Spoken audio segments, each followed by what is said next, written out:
este es un foro de libertad, lo cual implica que no hay disgusto, no hay molestia de parte de los docentes si se formulan preguntas, si se presentan inquietudes.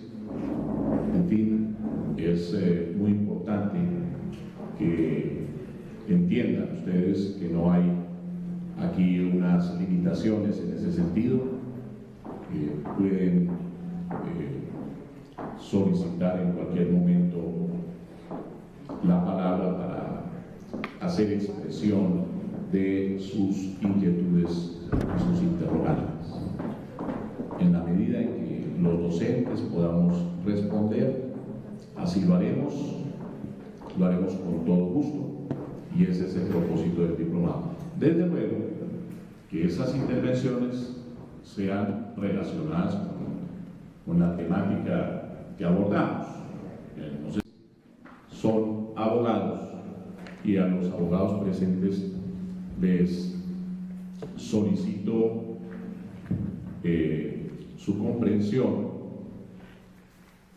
porque de pronto voy a decir cosas demasiado elementales, pero me parece fundamental para los no abogados tocar estos puntos con un lenguaje que permita aproximación a la temática sin necesidad de elevarnos demasiado. Entonces les presento esas disculpas iniciales a los que ya tienen esos conocimientos, pero me parece que es muy importante que la mayoría que no pertenecen a nuestra profesión y que en cambio tienen precisamente el propósito de formarse en este diplomado en muchos aspectos, tengan acceso a ese conocimiento sin mayores complicaciones. Entonces procuraré emplear términos muy sencillos para que el curso en cuanto a estas clases iniciales se refiere, se desarrolle con toda tranquilidad y fluidez. ¿Qué es el Estado? Lo primero que quisiéramos preguntar. Porque si vamos a hablar de la Constitución es el estatuto fundamental de un Estado. La Constitución es el estatuto al que se acoge el Estado. La Constitución tiene en su contenido las bases políticas y jurídicas sobre las que se estructura el Estado. Entonces, si la Constitución viene a estructurar el Estado, necesitamos entender qué es el Estado. Ante todo, digamos, el Estado es una organización política de una sociedad en un cierto territorio, organización política que está dotada de un poder no cualquiera, sino un poder caracterizado por la soberanía. Es un poder soberano. Y entonces, ese concepto del Estado tiene, por supuesto, unos elementos esenciales, que es la esencia de una cosa. La esencia de una cosa es aquello sin lo cual esa cosa deja de ser lo que es y pasa a ser una cosa distinta, otra cosa. Luego, para referirnos al Estado, necesitamos mostrar cuáles son sus elementos esenciales. Los tratadistas del derecho constitucional, de la teoría del Estado, de la ciencia política, han señalado normalmente tres elementos: la población, el territorio y el poder. Un poco salido de este último concepto, los tratadistas modernos agregan otro elemento, que es la soberanía, y que es muy importante, como lo veremos a continuación. Entonces tenemos elementos del territorio. ¿Cuáles son? La población, el territorio, el poder, y ese poder tiene la característica de la soberanía. La soberanía la ubicamos entonces como el cuarto elemento. La población es el elemento humano del Estado. Los asociados, todos nosotros integramos la población del Estado. Es tan esencial ese concepto que, de no ser por la población, no tendríamos ni Estado, porque ¿para qué? Ni tendríamos constitución, ni tendríamos orden jurídico. A veces, quienes tienen un concepto inhumano sobre el Estado, quienes miran por encima del hombro a los seres humanos asociados y que solo ven en el Estado el aparato estatal, el aparato y a los funcionarios, olvidan algo sustancial o fundamental, que todo eso, el Estado, la Constitución, el orden jurídico, las autoridades, se justifican solo en la medida en que están dirigidas todas esas instituciones a seres humanos, con necesidades propias, con expectativas, con propósitos, no solamente personales, sino familiares. Y en la medida en que esto ocurre, nosotros podemos entender que un Estado no puede convertir al ser humano en un medio para alcanzar sus propios fines. Por el contrario, la persona humana es el objetivo y la razón de ser del Estado. Es un fin, no un medio para alcanzar otros fines. Yo no sé por qué abrieron esta puerta aquí, que no sé si hay alguien de la administración para que esto lo cierren, porque aquí incomodan a las personas. Bueno, ¿es un medio para alcanzar otros fines la persona? No, la persona es el fin. La realización de la persona, la realización de sus expectativas y de sus finalidades y las de su familia, que es la familia es el núcleo fundamental, esencial de la sociedad. Cuando hablamos de la población, nos estamos refiriendo a todas las personas asentadas en el territorio. Y como vamos a hablar de participación política, es necesario hacer la distinción entre la población y el pueblo. De la población hacemos parte todos, los mayores, los menores, los niños, los ancianos, las personas de la tercera edad, los extranjeros, los nacionales, los libres, los que estamos libres en la sociedad, los que están recluidos en las cárceles, todos somos la población. En cambio, el pueblo es aquella parte de la población que ejerce unos derechos políticos. El pueblo es el que toma decisiones. ¿Y cómo se toman decisiones en una democracia? Mediante el voto. Los que tienen esos derechos políticos, los que pueden participar políticamente son fundamentalmente los integrantes del pueblo. Esta distinción es importante porque muchas veces ustedes verán que la Constitución que se habla de el censo electoral, el censo electoral contabiliza a quienes pueden participar políticamente, a quienes están habilitados para sufragar, para votar, para tomar decisiones mediante su voto. En cambio, el censo de población y vivienda, ese que hace daño, contabiliza la población, cuántas personas viven en territorio colombiano, cuántas han nacido en el último periodo, cuántas han fallecido, en fin, ese censo de población y vivienda, que corresponde a todo tipo de personas que se encuentren en el territorio colombiano.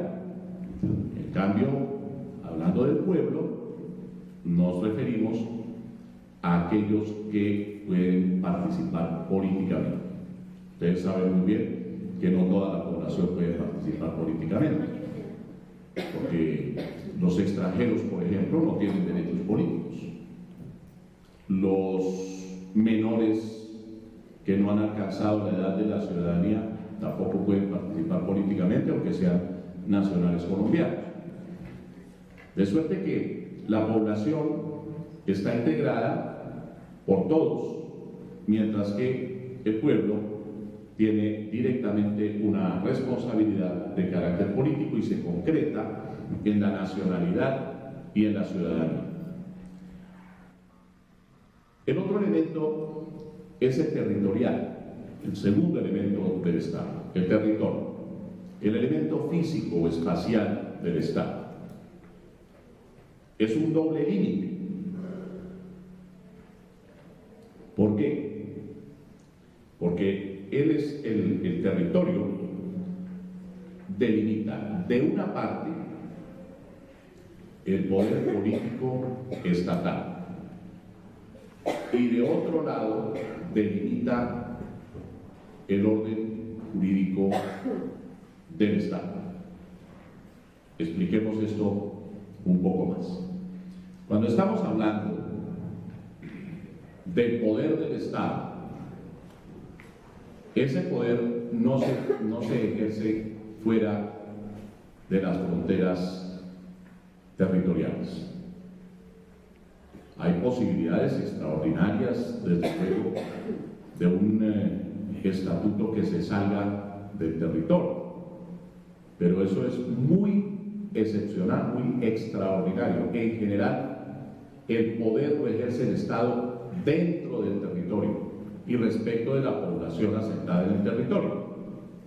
Claro, es posible que se elaboren teorías o ficciones para garantizar el respeto que merece la soberanía del Estado en territorio de otro Estado. Es el caso de las embajadas. Se dice que, por ejemplo, el territorio de la embajada es como una especie de proyección o de extensión del territorio del Estado. Si se refugia el fundador de Wikileaks allá en la embajada del Ecuador en Londres, no pueden los miembros de la policía londinense entrar cuando quieran al territorio de esa embajada para capturar al señor fundador de Wikileaks, que está pedido por otro Estado, porque se le concedió a él un asilo, pero el asilo tiene lugar allí, en eso que por ficción se entiende que es el territorio del Ecuador, a pesar de que está dentro del territorio londinense. Pero esas son excepciones, no se constituye eso en la regla general. Tanto es así que si el señor se sale, da un paso fuera de la embajada, ahí sí lo capturan. Claro, porque ya estaría en territorio inglés. Pero, repito, la regla general es que el poder del Estado se ejerce dentro del territorio. Y lo propio decimos del orden jurídico. Entonces, una ley aprobada por el Congreso de Colombia rige dentro del territorio colombiano. Obviamente tendrán que cumplirla también los agentes colombianos en el exterior, pero no se la podemos hacer exigible a nuestros vecinos los venezolanos. Ellos tienen su propia organización, ellos tienen su propia legislación. Lo mismo que las leyes que allí se dicten por la Asamblea Nacional venezolana no se cumplen aquí dentro del territorio colombiano, precisamente porque al estar delimitado el Estado mediante los elementos a que ahora voy a hacer referencia, pues el Estado se encuentra precisamente libre de establecer en su ámbito territorial el orden jurídico de conformidad con su Constitución, de acuerdo con sus propios valores, de acuerdo con sus propios principios, y exigir el cumplimiento de ese orden jurídico a las personas que hacen parte de la población y que se encuentran asentadas en el territorio. Ahora, esto nos lleva necesariamente, cuando hablamos del territorio, a algo que por estos días ha estado muy de moda en nuestro país a partir de noviembre del año 2012, cuando la Corte Internacional de Justicia dictó una sentencia que despojó a Colombia de algo así como 75.000 kilómetros cuadrados de mar. Y me refiero a los componentes del territorio. Los componentes del territorio son aquellos que la Constitución designa específicamente, pero que también están regulados por el derecho internacional. Si ustedes toman a cualquiera de los tratadistas colombianos, por ejemplo, el doctor Hugo Palacios Mejía o el doctor Vladimiro Naranjo Mesa, imagino que varios conocen la obra de él, encuentran que se habla de unos componentes del territorio con las siguientes denominaciones. En primer lugar, el suelo, aquella porción de la esfera terrestre en donde se ubica el Estado. El suelo tiene unos límites. Los límites del suelo pueden ser naturales, como un río, una montaña, cualquiera de los accidentes geográficos puede servir como límite desde el punto de vista natural. Es la misma naturaleza la que suministra en algunos casos los límites. Pero hay otra clase de límites. Son los límites convencionales, los límites artificiales.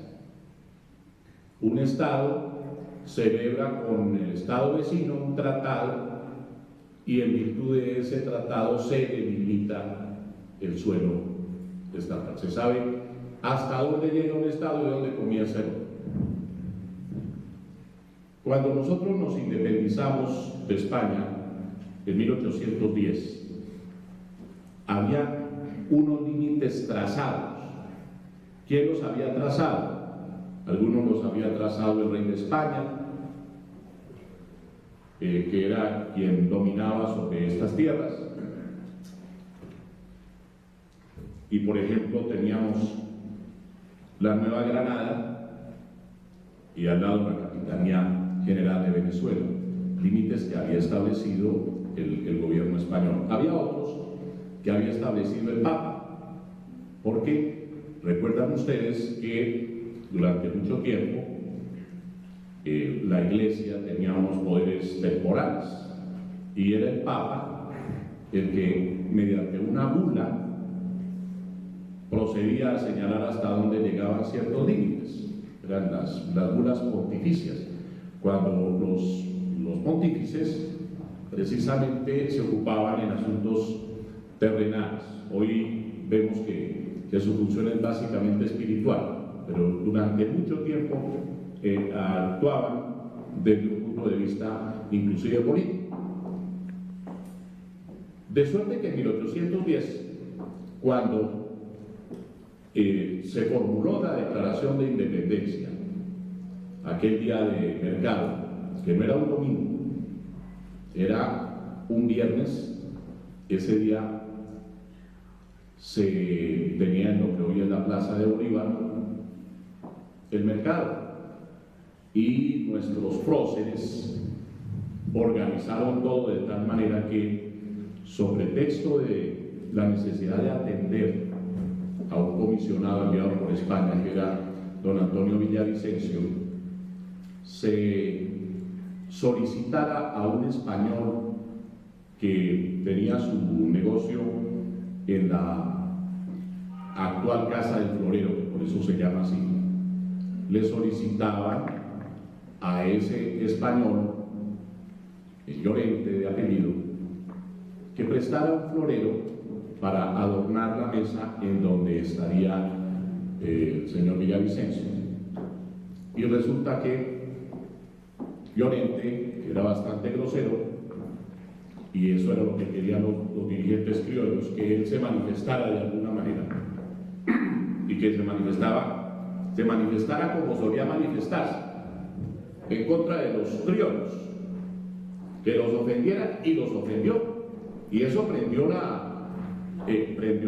la reacción popular en ese momento, allí en lo que hoy es la Plaza de Bolívar. Estaba congregado el pueblo y todo eso desembocó finalmente en la necesidad de constituir una junta que no solamente declaró la independencia de España, sino que después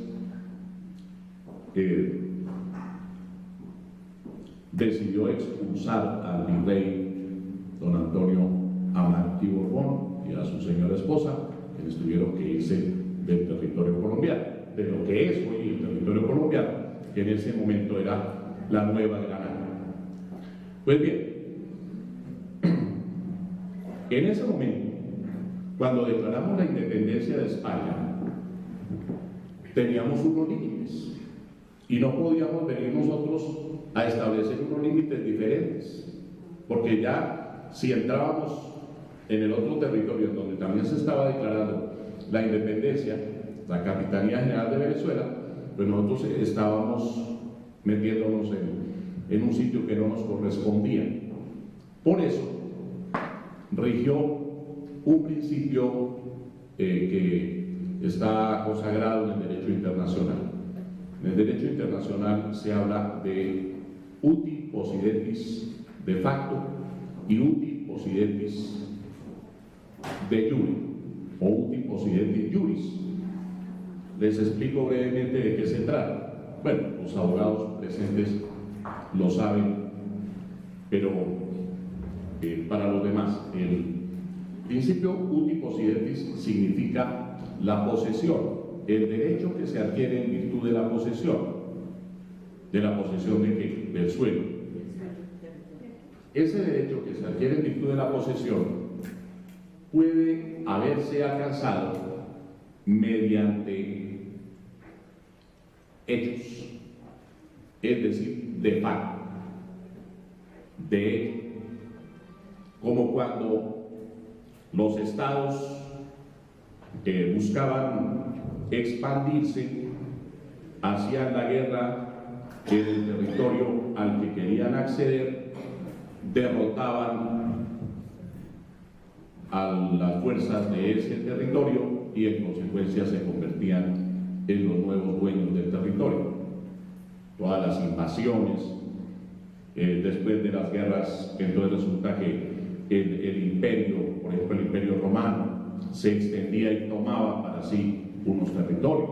Lo hizo después Napoleón Bonaparte, lo hizo a mediados del siglo pasado Hitler, lo hizo Mussolini.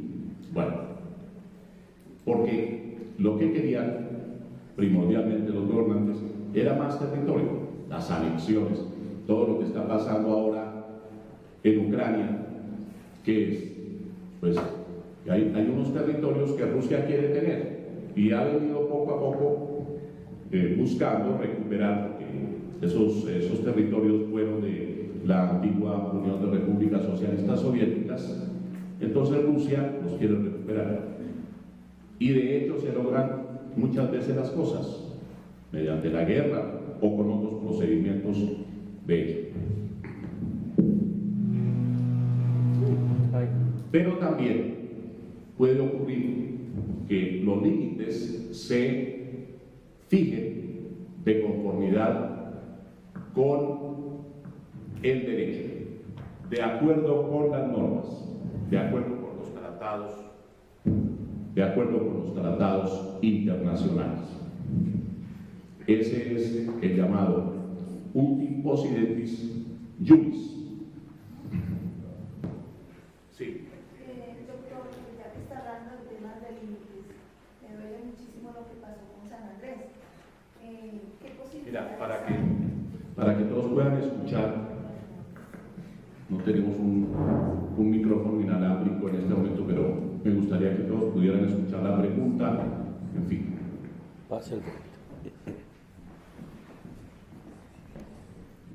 Gracias, doctor.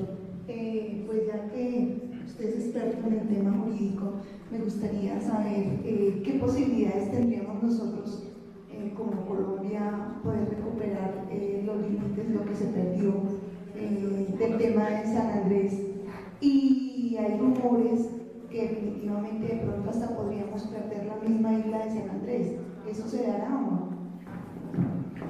Bueno, no, la pregunta está muy bien formulada. Claro, dentro de esta exposición, al entrar en ese tema, nos vamos a distraer bastante porque el tema de suyo es complejo.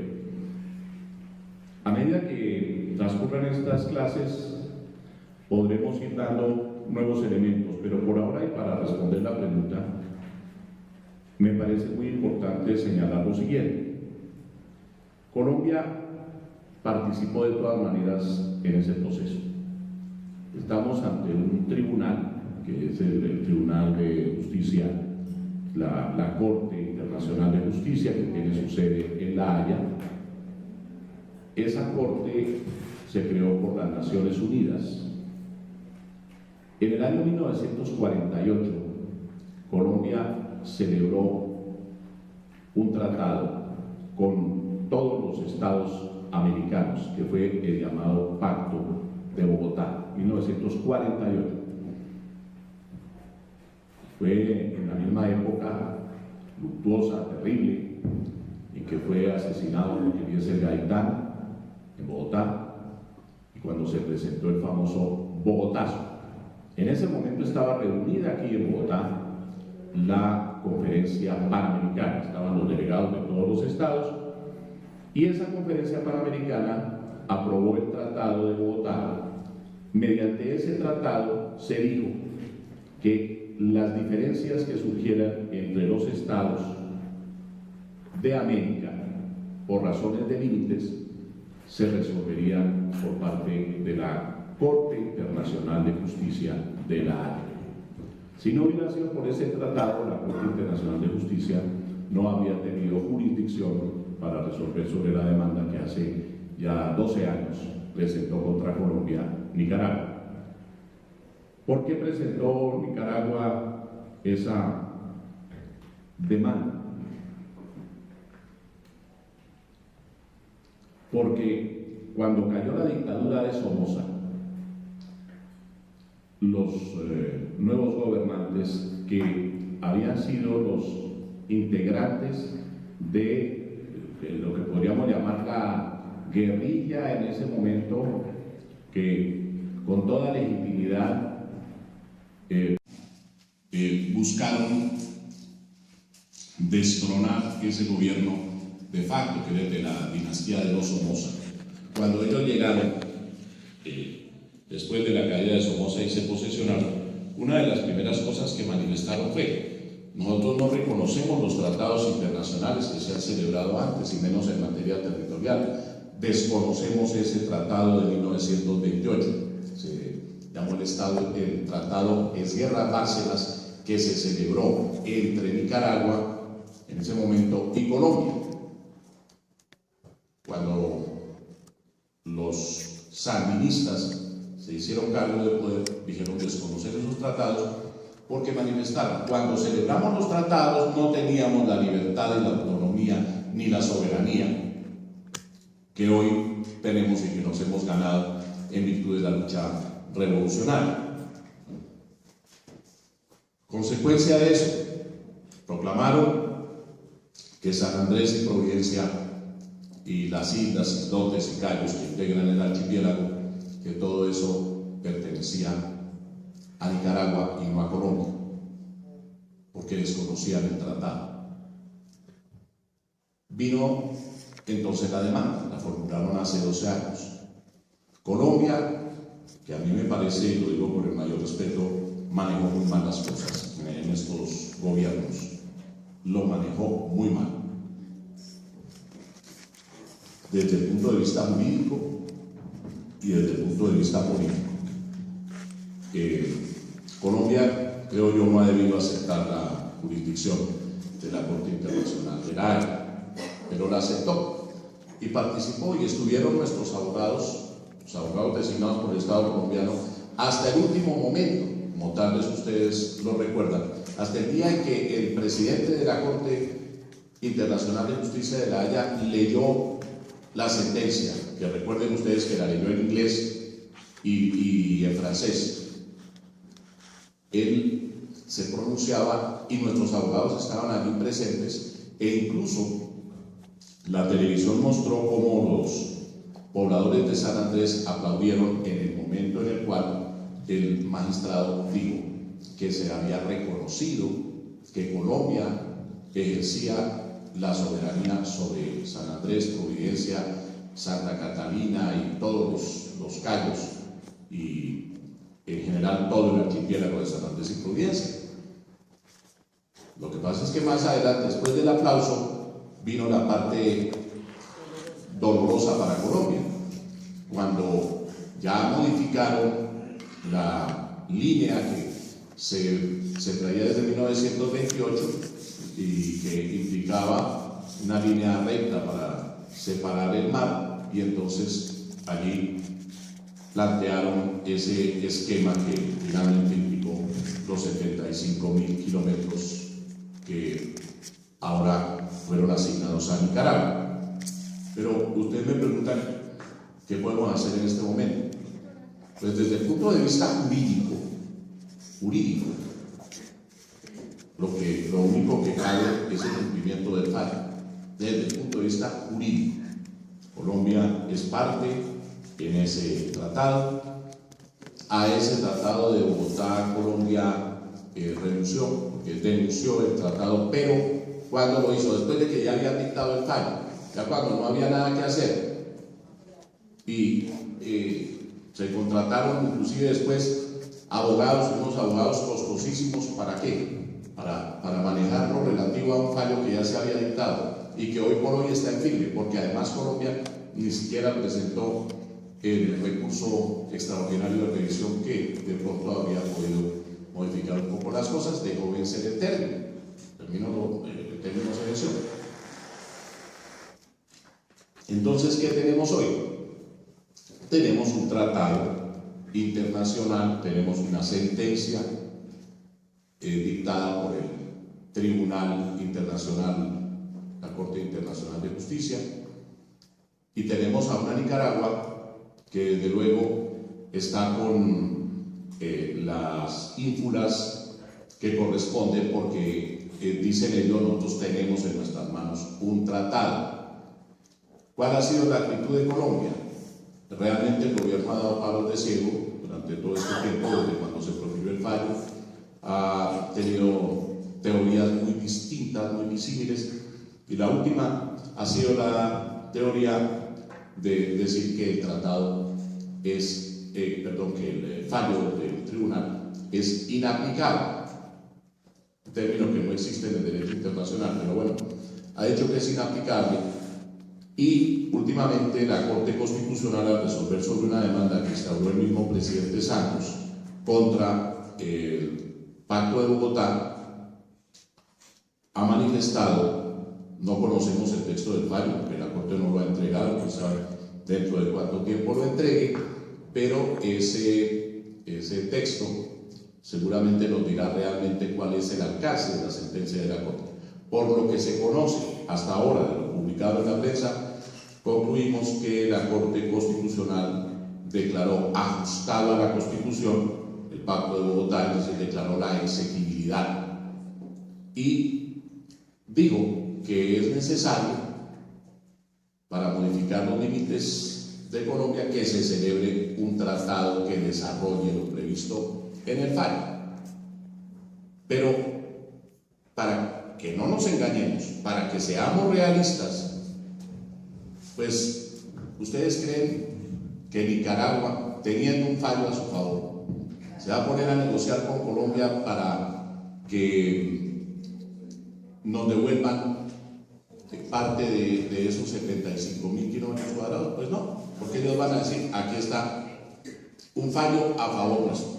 Entonces, no creo que se pueda avanzar mucho en cuanto a ese tratado para recuperar territorio. ¿Y si se utiliza el mismo mecanismo? Pero, desde luego, la otra opción sería la política, ¿no? Que es la que han propuesto algunos de desacatar el tratado. Sí. ¿Y si se utilizara un mecanismo como el que utilizó Nicaragua? ¿Cómo? Un mecanismo como el que utilizó Nicaragua al desconocer el fallo del tratado de 1928. Sí. Un cambio de gobierno así como lo manifestaron allá. O sea, una toma del pueblo del poder para desconocer la legitimidad de los que respetaron en el momento del fallo. Sí, ¿no? Y ha habido muchas posiciones en ese sentido. No solamente en este caso. Han sido varios países los que en ciertas ocasiones ante decisiones de los tribunales internacionales han reaccionado de esa manera. Ahora, yo les estaba diciendo que desde el punto de vista jurídico, en derecho, hay un fallo y hay que respetar ese fallo. También se puede adoptar una posición política, ¿no? Y entonces decir, como algunos lo proponen, desacatemos el fallo. Pero esa es una posición política. Y creo yo que de todas maneras, pues el derecho internacional es un derecho que no tiene las mismas características del derecho interno en cuanto al cumplimiento o incumplimiento de las decisiones judiciales. Es decir, no hay unos mecanismos coercitivos sumamente fuertes, aunque se pueden imponer sanciones desde luego al Estado incumplido. Podría ocurrir que se reuniera el Consejo de Seguridad de las Naciones Unidas e impusiera sanciones, por ejemplo, económicas a Colombia. Pero el derecho internacional básicamente se funda en otra cosa, no tanto en las posibles sanciones, sino que se funda en la buena fe de los estados. Entonces, la comunidad internacional ve con malos ojos que un Estado no cumpla una cláusula de un tratado, no le parece bien a la comunidad internacional que un Estado sea parte de sus compromisos internacionales. Ahí lo estamos viendo, por ejemplo, con Rusia, y sin embargo Putin sigue adelante. Decisión política. Desde el punto de vista jurídico, le dicen no, lo que está haciendo viola el orden internacional, pero él sigue adelante. Por eso hago yo la distinción. Una son las reglas y otra la decisión política. En todo caso, a mí me parece que a Colombia, que siempre se ha distinguido por cumplir los tratados internacionales, no le conviene tampoco aparecer ante el mundo como que no cumple las decisiones, porque ha coincidido esto de la Corte Internacional de Justicia y la posición colombiana frente a la Corte Internacional de Justicia con lo que ocurrió en el caso del alcalde Gustavo Petro, en donde Colombia también decidió que no cumplía una medida cautelar adoptada por un organismo que es la Comisión Interamericana de Derechos Humanos, que si bien no es un organismo propiamente judicial, sin embargo sí puede adoptar medidas cautelares. ¿Y qué hizo el presidente colombiano? Pues no me gustó esa orden de la Corte, de la Comisión Interamericana de Derechos Humanos, y no la cumplo. No. ¿Eso qué hace en relación con un Estado? Que lo desacredita. Y estamos desacreditados en este momento por cuenta del caso Petro, y no sabemos qué vaya a pasar en el caso de la Corte Internacional de Justicia. Bueno, cierro paréntesis para que podamos continuar con la exposición. Entonces hablábamos de los límites del suelo que se fijan, bien sea con base en unos elementos de carácter físico, geográfico, que son las fronteras naturales, o también se pueden fijar con base en convenciones, en tratados internacionales o por decisiones de tribunales de arbitramiento internacional, y es lo que hemos mencionado como límites convencionales o límites artificiales, que también se llaman. El otro componente del territorio estatal, tenemos entonces un primer componente que es el suelo, ¿no es cierto? El suelo. Está el subsuelo. El subsuelo es aquel volumen, ya no es superficie, porque el suelo sí es superficie, ¿no es cierto? De acuerdo con lo que ustedes aprendieron allá en el bachillerato, la superficie, que se mide en metros cuadrados. Ya hablando del subsuelo, lo que tenemos es un volumen, porque es toda la tierra que se encuentra bajo el suelo. Los tratadistas de derecho internacional suelen explicar el subsuelo diciendo que se parece a un cono cuya base es el suelo del Estado y cuyo vértice es el centro de la Tierra, un cono, lo que denominan el subsuelo. ¿Qué importancia tiene el subsuelo? Pues ni más ni menos que las riquezas que se encuentran en el subsuelo. El petróleo, las minas de oro, de plata, de platino, de piedras preciosas, en fin.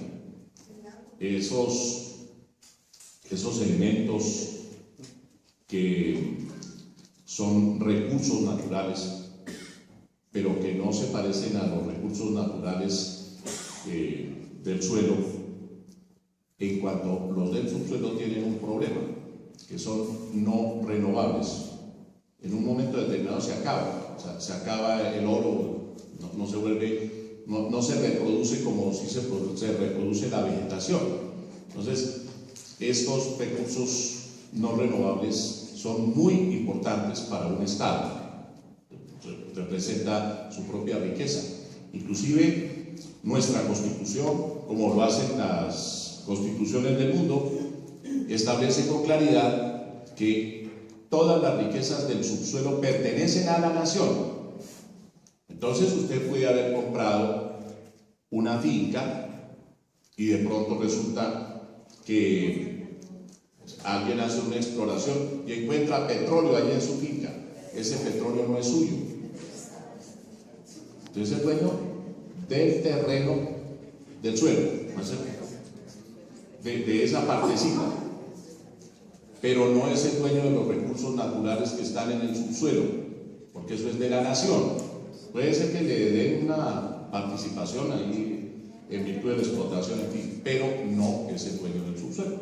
Esos recursos le corresponden al Estado colombiano, muy concretamente a la nación. Está otro, sí. Una pregunta, y por ejemplo la persona que sea dueña de casa, en el ejemplo de la finca, y si él no permite, porque de todas formas es dueño de ese suelo, pero lo que es la exploración, es el subsuelo, y si él no permite, ¿sería objeto de expropiación o...? No, es que él tiene que permitirlo porque el dueño de esos recursos del subsuelo, que es el Estado colombiano, tiene el imperio correspondiente y existen instrumentos, por ejemplo, la expropiación de ese terreno, se le paga su indemnización, se expropia. No es tan difícil que el Estado haga sentir allí su autoridad. Bueno, otro componente del territorio, el espacio aéreo, que es todo ese volumen también que se eleva desde el suelo del Estado y que contiene unos elementos de gran importancia desde el punto de vista de la soberanía.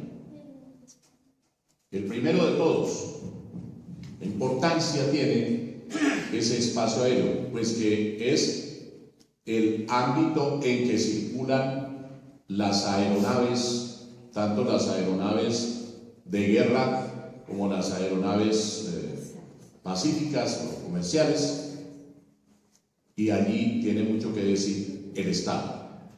Es tan importante desde el punto de vista de la soberanía el espacio aéreo que cuando un avión extranjero de guerra cruza, se atreve a pasar unos metros, ahí tenemos un posible conflicto internacional. Enseguida viene el reclamo del Estado correspondiente y contesta el otro no. Es que hubo una equivocación, se desvió un poco la aeronave, etcétera, pero no teníamos intención de pasar por encima del territorio. ¿Por qué? Porque está allí definitivamente incorporado el concepto al que vamos a unir un poco más adelante, que es el de la soberanía. Hay otro motivo, quería preguntar algo. El espectro electromagnético, ¿entra ahí en territorio o no? ¿Proyectos de qué? El espectro electromagnético. Sí, vamos para allá.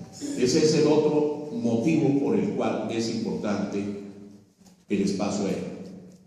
Es que allí en el espacio aéreo se encuentra precisamente el espectro electromagnético, que es, para que lo comprendamos, la reunión de las llamadas frecuencias radioeléctricas, que son las que permiten hoy por hoy las telecomunicaciones. Esas frecuencias son indispensables para que las señales, por ejemplo, de radiodifusión, de telefonía, de televisión, lleguen a su destino. Se trata, por tanto, de otra riqueza de la cual es propietario el Estado. Las frecuencias radioeléctricas que integran el espectro electromagnético son bienes públicos, inenajenables e imprescriptibles. Inenajenables, ¿qué quiere decir? Que nadie puede estar vendiendo las frecuencias, que nadie puede estar regalando las frecuencias. Son inenajenables, son bienes públicos. Imprescriptibles, nadie se puede ganar por el uso y el paso del tiempo una frecuencia radial, por ejemplo. Nuestras emisoras y las cadenas Y las cadenas radiales, por ejemplo, o los canales de televisión, ¿qué usan? Las frecuencias. Pero subrayo, las usan. En forma pero monopólica. No son los propietarios, Las no u- son los propietarios. las El usan en forma propietario monopólica. Es el Estado, son bienes públicos. Entonces, el Estado adjudica esas frecuencias mediante procesos que establece la ley, como son los procesos licitatorios. Y entonces es por un tiempo determinado que se adjudica la frecuencia a determinada empresa, que son las cadenas radiales. Lo mismo pasa con los canales de televisión. Desde luego que esa empresa tendrá que pagarle al Estado algo correspondiente a la concesión, al hecho de que se le permita hacer uso de la frecuencia. Pero nunca la frecuencia pasa a poder del particular. ¿Okay? Sí, de pronto cuando estaba explicando lo del espacio faltaría lo del segmento. Cuando explicó en el anterior punto lo del espacio, faltaría lo del segmento de la órbita de satélites geoestacionarios como territorio también, de pronto como describirlo. Cuando estaba hablando del espacio, faltaría como territorio también el segmento de la órbita de satélites geoestacionarios. Es que vamos para allá, Bueno. porque está muy discutido. Ya tocamos ese punto. Por ahora, me interesa entonces que para terminar de contestar a la pregunta, entendamos que el espectro electromagnético es el conjunto de las frecuencias y tiene su ámbito en el espacio aéreo, ¿correcto? Vamos a lo de la órbita geoestacionaria. Se discute mucho en el derecho internacional. Nuestra Constitución, en el artículo 101, dice que el segmento de órbita geoestacionaria hace parte del territorio colombiano. Los internacionalistas dicen que eso no es cierto, que nuestra Constitución hace una declaración que no tiene sentido, según ellos, por lo siguiente. ¿Qué es la órbita geoestacionaria? Inclusive, de una vez les digo, se debe hablar de órbita geoestacionaria solamente, no de órbita geoestacionaria de la Tierra, porque es una redundancia. Geo significa tierra, entonces si decimos geoestacionaria ya estamos involucrando el concepto de tierra. Entonces, no es órbita geoestacionaria de la Tierra, sino órbita geoestacionaria simplemente. ¿En qué consiste la órbita geoestacionaria? Ustedes saben que la Tierra tiene dos tipos de movimientos. Uno, que es el movimiento de traslación. La Tierra gira alrededor del Sol. Y otro, que es el movimiento de rotación. La Tierra gira sobre su propio eje. Alrededor de cada uno de los planetas hay siempre unos caminos, unas especies de líneas que precisamente rodean el respectivo planeta. Son caminos porque en esas que se denominan órbitas se pueden ubicar unos cuerpos, y el cuerpo en la respectiva órbita gira a cierta velocidad, pero las velocidades son variables. ¿Qué es la órbita geoestacionaria? Es una de esas órbitas que están alrededor del planeta Tierra, pero que tiene una característica que no tienen las otras órbitas, y es que si ubicamos un cuerpo en la órbita geoestacionaria a cierta distancia de la Tierra, ese cuerpo se mueve alrededor de la Tierra, gira alrededor de la Tierra a la misma velocidad a la que gira la Tierra en el movimiento de rotación.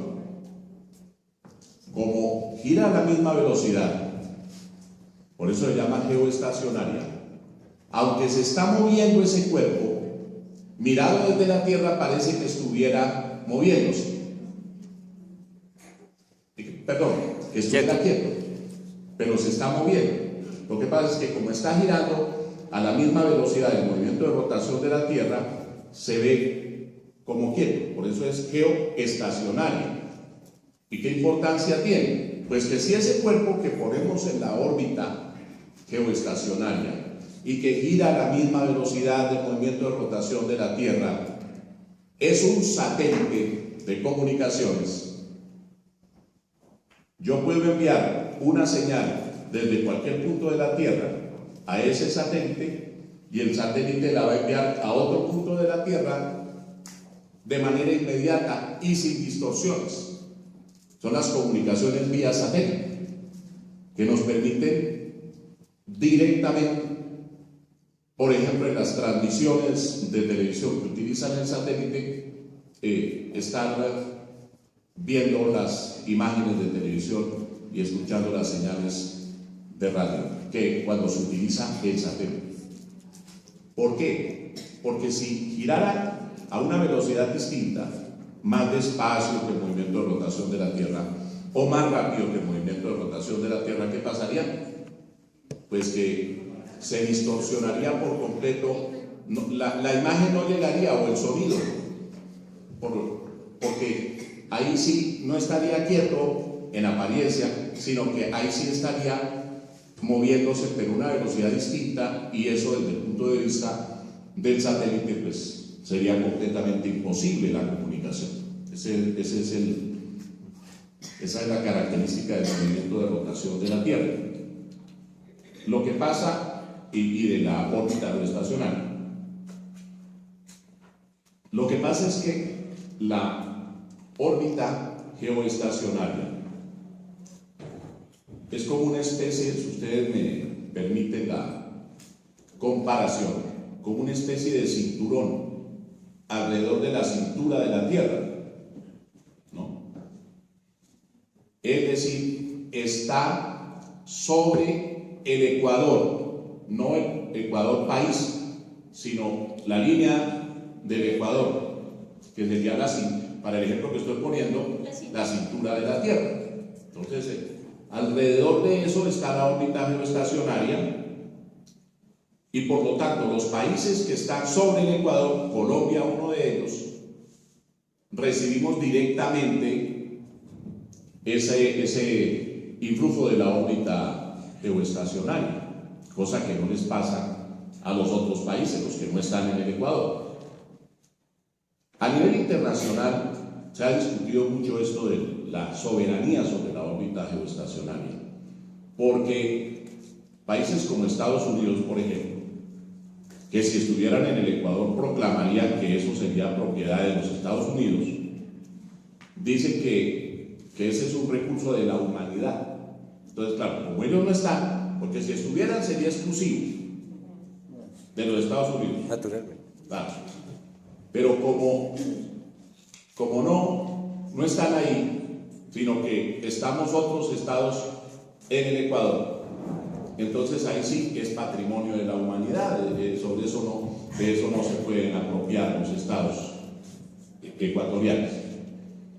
Y ahí está la discusión, porque la Unión Internacional de Telecomunicaciones, por ejemplo, que es un organismo de las Naciones Unidas, dice que se inclina más por la tesis de que es un bien de toda la humanidad y no de determinados países, que sobre eso no se puede ejercer soberanía. Nuestra Constitución habla del segmento de órbita geoestacionaria, y eso es muy criticado porque los conocedores del tema dicen, no, la órbita geoestacionaria no tiene segmentos, porque el cuerpo del satélite se traslada por toda la órbita, no se coge un segmento, el Estado no se coge un pedacito de esa órbita. De modo que la discusión en el terreno jurídico es bastante grande, pero hay que decirlo, nuestra Constitución en su artículo 101 dice que eso hace parte del territorio colombiano, el segmento de órbita geoestacionaria, y que Colombia ejerce allí su soberanía. ¿Queda claro? Clarísimo. Bueno, ahora, hay otros elementos, otros componentes del elemento territorio. Tenemos el componente del mar territorial, en donde ejerce su soberanía Colombia. Tenemos igualmente un área vecina al mar territorial que es la zona contigua. Y hay otra zona que sin que allí se ejerza propiamente soberanía, sí se pueden explotar libremente, se pueden explotar exclusivamente, perdón, por el Estado los recursos del mar. Es la zona económica exclusiva. Entonces son tres componentes distintos: mar territorial, zona económica exclusiva y zona contigua. Esos tres componentes son muy importantes. El mar territorial es propiamente donde se ejerce la soberanía. En épocas de Hugo Grocio, el internacionalista, allá en la Edad Media, se decía que el mar territorial llegaba hasta donde llegara una bala de cañón disparada desde la costa del Estado. Esa era la manera de medirla, según Grocio. Donde llegara la bala de cañón, hasta allá llegaba el mar territorial. Pero después se han hecho convenios internacionales, se ha hablado de 200 millas, se ha hablado de 20 millas, y hoy por hoy el derecho internacional en Colombia se ha acogido, habla de 12 millas náuticas, sería el mar territorial.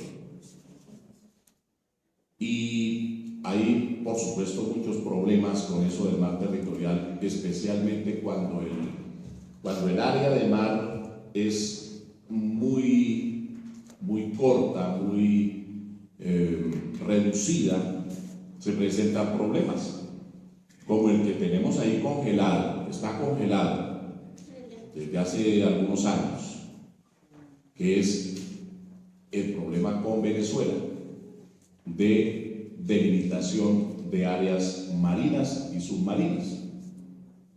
¿En dónde? En el Golfo que ellos llaman Golfo de Venezuela y que nosotros llamamos Golfo de Coquibacoa, porque no alcanza a extenderse en los mismos términos que podría ser frente al mar abierto, por ejemplo en el Pacífico o en el Atlántico, sino que estamos allí en el Golfo. Y en el Golfo se presenta precisamente esa diferencia, esa discrepancia que tenemos con Venezuela. Que ojalá el presidente Maduro no nos esté escuchando, pero a raíz de esta posición de Colombia frente a la sentencia de la Corte Internacional de Justicia y a la denuncia que ha hecho Colombia del Pacto de Bogotá, nos salimos del Pacto de Bogotá. Ahora, si le provocara al gobierno venezolano plantearnos un conflicto otra vez, y no es difícil que ocurra porque Maduro tiene problemas internos, entonces qué mejor que